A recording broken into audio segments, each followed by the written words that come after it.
दोस्तों, सूर्यपुत्र कर्ण महाभारत काल के एक ऐसे योद्धा थे जिनके पास ऐसे दिव्य कवच और कुंडल थे जिसे किसी भी अस्त्र से भेदा नहीं जा सकता था। इसीलिए युद्ध से पहले देवराज इंद्र ने छल से कर्ण का कवच और कुंडल छीन लिया था। लेकिन कवच कुंडल के बिना भी कर्ण महाशक्तिशाली थे।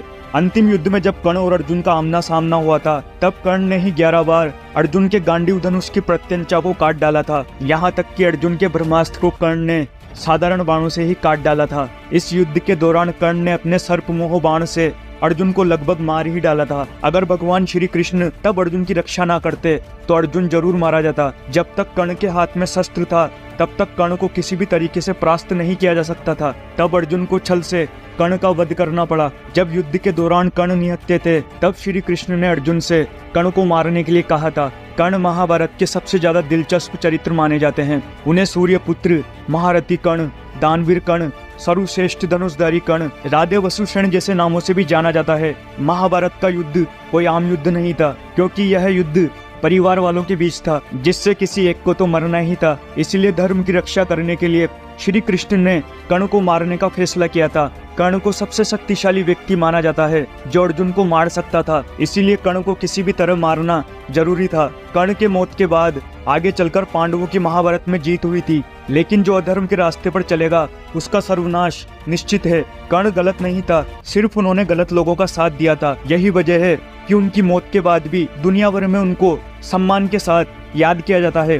कर्ण के इस पराक्रम की तारीफ श्री कृष्ण भी करते थे। कर्ण ने भले ही परशुराम जी से झूठ बोलकर शिक्षा ली थी, लेकिन उन्हें परशुराम जी का सबसे प्रिय शिष्य माना जाता है। स्वयं अंगराज कर्ण लाखों अक्षौणीय सेना के बराबर थे, जिन्होंने इंद्रदेव को अपने मात्र 3 बाणों से भयभीत कर दिया था। जिनके सम्मान से बड़ी उनकी दानवीरता थी, जिनसे समाज ने बालपन में ही घृणा करी। तब दुर्योधन ने उनके अस्त्रों का और उनके जीवन का सम्मान किया, जिस कारण कर्ण ने उनका त्याग नहीं किया और मृत्यु को हंसते हंसते स्वीकार किया। कर्ण में ही नहीं बल्कि उनके बाणों में भी इतनी शक्ति थी कि वो बजरंगबली के होते हुए भी अर्जुन के रथ को 3 उंगल पीछे खिसकाया करते थे। वो भी सिर्फ एक बार नहीं बल्कि असंख्य बार उन्होंने ऐसा किया था। अर्जुन का रथ जिसकी ध्वजा पर स्वयं बजरंगबली विराजमान थे और जिनके साथ ही स्वयं भगवान श्री कृष्ण थे। सिर्फ यही नहीं, जिस जरासंध को मारने के लिए भीम को इतना समय लग रहा था, जिसे भीम ने खुद भगवान श्री कृष्ण की सहायता से मारा था, वो आसानी से कर्ण के हाथों मारा जाता।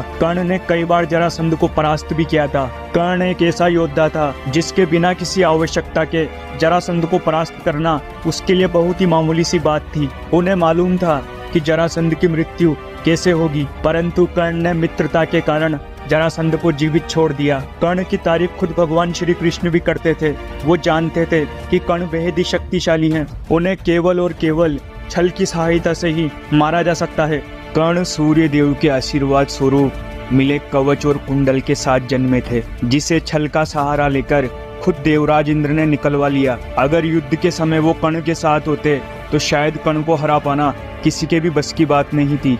लेकिन कहते हैं कि कर्ण के मृत्यु के पीछे एक श्राप था जो स्वयं उनके गुरु परशुराम जी ने उन्हें दिया था। जब उन्हें पता चला कि कर्ण ने झूठ बोलकर शिक्षा ग्रहण की है, तब उन्हें विद्या भूलने का श्राप खुद परशुराम जी ने दिया। सिर्फ यही नहीं, कर्ण ने परशुराम जी से कई सारे शक्तिशाली अस्त्रों शस्त्रों का ज्ञान प्राप्त किया था, जिसे उन्होंने समय समय पर उपयोग भी किया। लेकिन अंत में वो अधर्म की राह पर चल पड़े, जिसकी वजह से उनका भी छल पूर्वक वध हुआ। मरने से पहले भगवान श्री कृष्ण और कर्ण के बीच कुछ ऐसी बातचीत हुई थी जिसे सुनकर आप हैरान रह जाएंगे। आखिर मरते समय भगवान श्री कृष्ण ने दानवीर कर्ण से क्या पूछा था, आज के इस वीडियो के माध्यम से जानेंगे। दोस्तों, कर्ण और अर्जुन के निर्णायक युद्ध में दोनों ही एक दूसरे के बाणों को काटते जा रहे थे। इस युद्ध में कभी कर्ण अर्जुन पर भारी पड़ रहे थे तो कभी अर्जुन कर्ण पर भारी पड़ रहे थे। उनके युद्ध को देखकर ऐसा लग रहा था मानो ये युद्ध कभी समाप्त नहीं होगा, लेकिन नियति ने तो हमेशा से ही कर्ण के साथ अन्याय किया। श्राप के कारण कर्ण के रथ का पहिया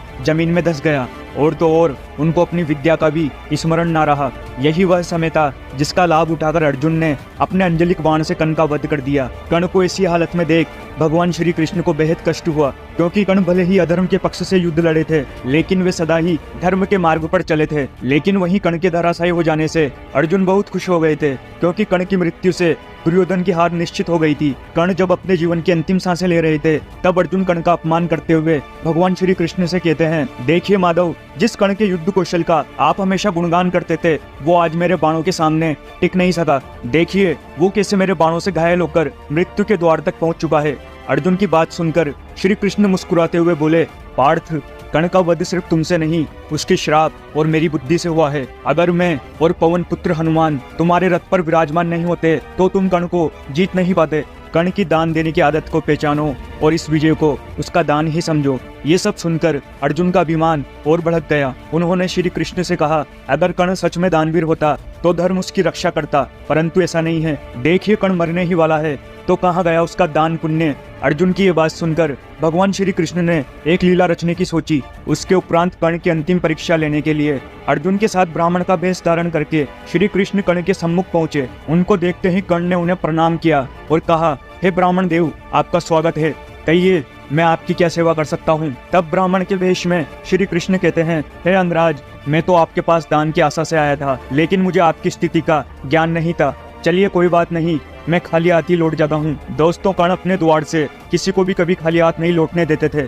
अपने अंतिम समय में भी कर्ण दान देने से पीछे नहीं हटे। उन्होंने पास पड़े एक पत्थर से अपने सोने के दांत पर प्रहार किया और उसे तोड़कर ब्राह्मण को दान देते हुए कहा, हे ब्राह्मण देव, अब मेरे पास दान देने के लिए बस इतना ही है, आप इसे स्वीकार करें। महादानी कर्ण के दानशीलता को देख अर्जुन की आंखें नम हो गई। इसके उपरांत भगवान कृष्ण ने कर्ण की और परीक्षा लेने के लिए कहा कि हे कर्ण, आपका यह स्वर्ण दांत खून से लथपथ और अशुद्ध है और एक ब्राह्मण को ऐसा स्वर्ण दान करना उसका अपमान है। मैं इसे स्वीकार नहीं कर सकता। ऐसे में बुरी तरह घायल कर्ण हिलते डोलते किसी तरह पास पड़े अपने धनुष को उठाकर वरुणास्त्र चलाते हैं। उससे जल की वर्षा होने लगती है, जिससे कर्ण अपने दांतों को धोकर पूरी तरह शुद्ध करके उसे ब्राह्मण को दान दे देते हैं। कर्ण की इस दानवीरता को देख श्री कृष्ण और अर्जुन हैरान रह गए। इसके बाद श्री कृष्ण और अर्जुन ब्राह्मण का रूप छोड़कर अपने रूप में आ गए। भगवान श्री कृष्ण ने कर्ण से कहा, महादानी कर्ण, मुझे इस बात में कोई संदेह नहीं था कि तुम किसी को भी खाली हाथ नहीं जाने दोगे। तुम्हारे जैसा दानी ना आज तक हुआ है, ना तो आगे कभी होगा।